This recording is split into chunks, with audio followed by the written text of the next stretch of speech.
Un bleu si bleu, écrit par Jean-François Dumont. Dans une grande ville grise vivait un petit garçon qui ne jouait pas, comme les autres enfants de son âge, aux billes ou à chat perché. Il préférait rester dans sa chambre à dessiner ou à peindre, et, si sa maman exaspérée l'envoyait dehors pour profiter du soleil, il ne sortait jamais sans son petit carnet et sa boîte de couleurs. Il s'asseyait à l'ombre d'un immeuble et dessinait le marchand de glace, la voisine du 4e qui arrosait ses géraniums, ou la camionnette du boucher qui partait en livraison. Tout le monde pensait qu'il deviendrait un grand peintre, puisqu'il était si bizarre et que tout le monde le sait très bien, les peintres sont des gens très bizarres. Une nuit, le petit garçon fit un rêve merveilleux. Il avait vu un bleu profond et lumineux à la fois, un bleu si bleu qu'on avait envie de s'y blottir. Au petit matin, il sauta du lit et se jeta sur sa boîte de couleurs. Il essaya d'abord avec le bleu de cobalt, puis le bleu de céruléum, et même le bleu phthalocyanine qu'il avait tant de mal à prononcer. Mais dès qu'il trempait son pinceau dans la peinture et qu'il traçait un trait sur la page blanche de son carnet, il secouait la tête. Non, non, ce n'était pas ce bleu-là, pas assez foncé, pas assez clair ou trop violet. Le petit garçon prit son pinceau, dévala l'escalier de son immeuble et sauta dans le bus de la ligne 7 qui le déposa devant le musée. Dans le grand bâtiment, il s'approcha d'un tableau où une dame souriait en le regardant. Il trempa son pinceau dans le bleu de sa robe et fit une petite tache sur la page de son carnet. Mais ce n'était toujours pas son bleu. Un peu plus loin, il trempa son pinceau dans un coin de ciel, au-dessus d'un paysage de montagne, puis dans l'écharpe d'un gros bonhomme coiffé d'une couronne, et s'assit découragé. Aucun de ces bleus n'était le bleu de ses rêves. Intrigué par ce petit garçon qui lui semblait si abattu, le gardien du musée vint s'asseoir à côté de lui.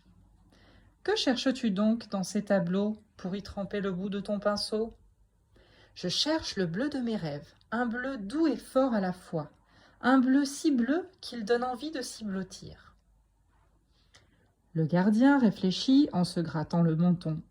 « Je n'ai pas beaucoup voyagé. J'ai passé ma vie dans ce musée. Mais en écoutant les visiteurs, on apprend beaucoup de choses. Un jour, j'ai entendu parler du bleu de la mer, profond et lumineux à la fois. Ça pourrait être le bleu que tu cherches ?» Le petit garçon, plein d'espoir, prit la route de la gare et acheta un billet pour l'ouest. Le train roula toute la nuit, franchissant les montagnes qui bordaient la ville, traversant les grandes plaines dorées par le soleil. Au petit matin, il stoppa au terminus, le long d'une plage de sable blanc. Les voyageurs descendirent tout heureux de profiter du soleil et de la mer, mais le petit garçon n'était pas venu pour se baigner. Il se faufila au milieu des vacanciers. Arrivé au bord de l'eau, il trempa son pinceau dans une petite vague qui lui léchait les pieds et traça un trait sur son carnet. Il secoua la tête. Ce n'était toujours pas le bleu de ses rêves. Le petit garçon ne se découragea pas. En traînant près du port, il fit la rencontre d'un vieux marin qui, dans sa jeunesse, avait navigué sur toutes les mers du globe. « Je cherche le bleu de mes rêves, un bleu doux et fort à la fois, un bleu si bleu qu'il donne envie de s'y blottir. Peux-tu m'aider à le trouver ?»« Ah, ça j'en ai vu des couleurs. Du blanc de la banquise au rouge des couchers de soleil en terre de feu, du jaune de Madras au mauve des petits matins de mer de Chine. Un jour, j'ai entendu un matelot parler d'un atoll des mers du sud, au ciel d'un bleu si beau qu'on pourrait passer toute sa vie à le regarder. C'est peut-être bien le bleu que tu cherches ?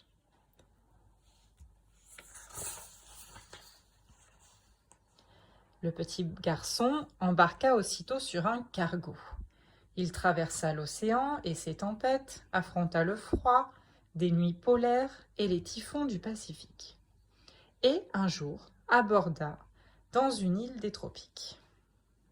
Plein d'espoir, il sauta sur la terre ferme et grimpa au sommet du plus haut des palmiers, jusqu'à toucher le ciel de son petit pinceau. Puis il sortit son carnet, fit une petite tache sur le papier et poussa un soupir.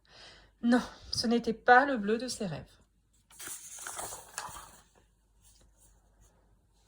Découragé, le petit garçon s'assit au pied de l'arbre, quand une grosse tortue sortit la tête de l'eau. « Qu'est-ce qui te rend si triste, petit garçon ? Je cherche le bleu de mes rêves, un bleu doux et fort à la fois, un bleu si bleu qu'il donne envie de s'y blottir, et je désespère de le trouver. J'ai vécu tant d'années que je connais toutes les couleurs de l'univers. Il existe en Amérique une musique bleue forte et douce, une musique qui rend triste et gai à la fois. Peut-être est-ce la couleur que tu cherches ? » Et la tortue regagna lentement la mer.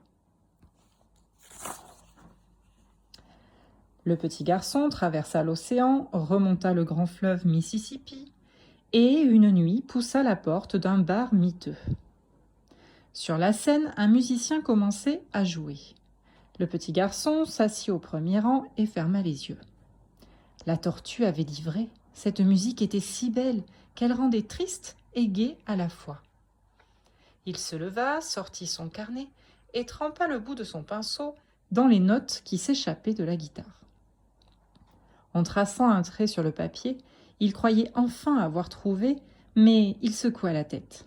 Ce n'était toujours pas le bleu de ses rêves. Le petit garçon resta là toute la nuit à écouter cette musique. Au petit matin, quand tous les clients furent partis, il resta seul avec le musicien. « C'est ma musique qui te rend triste comme ça ? Non, je croyais avoir trouvé le bleu de mes rêves, un bleu doux et fort à la fois, un bleu si bleu qu'il donne envie de s'y blottir. Mais ce n'est pas votre musique. » L'homme posa sa guitare en hochant la tête. « Avant d'être ici, mes ancêtres esclaves sont nés bien loin de ce pays, en Afrique. Mon grand-père me parlait souvent des hommes bleus qui vivent là-bas dans le désert. Des hommes braves et bons à la fois. Peut-être est-ce eux que tu recherches. » Le petit garçon remercia le musicien et se mit en route. Il traversa de nouveau l'océan, aborda les côtes d'Afrique et marcha de longs jours dans le désert avant de rencontrer les hommes bleus. Il s'approcha du chef de la tribu qui lui sourit, trempa son pinceau dans le bleu du turban et fit une petite tache sur sa feuille. Il secoua la tête. Ce n'était toujours pas le bleu de ses rêves. En voyant son air triste, « Je ne sais pas ce que tu cherches avec ton pinceau, petit garçon, mais tu es bien loin de chez toi. On trouve souvent dans sa poche l'objet que l'on croit avoir perdu loin d'ici. » Le petit garçon pensa à sa mère qu'il avait laissée il y a si longtemps maintenant, et il y eut soudain envie de la revoir pour se blottir dans ses bras. Il remercia les hommes bleus et reprit sa route. Un soir, enfin, il arriva au pied de son immeuble. Il vit une petite lumière briller encore à la fenêtre de la cuisine. Il grimpa 4 à 4 l'escalier, entra dans l'appartement et sauta dans les bras de sa maman. Tandis qu'elle le couvrait de baisers, il sentit qu'elle pleurait. Alors le petit garçon trempa la pointe de son pinceau dans une larme qui coulait sur la joue de sa mère et dessina une petite tache sur la dernière page de son carnet. Il se serra contre elle et s'endormit. Pendant qu'elle le regardait, de ses yeux bleus, d'un bleu si bleu qu'il donnait envie de s'y blottir.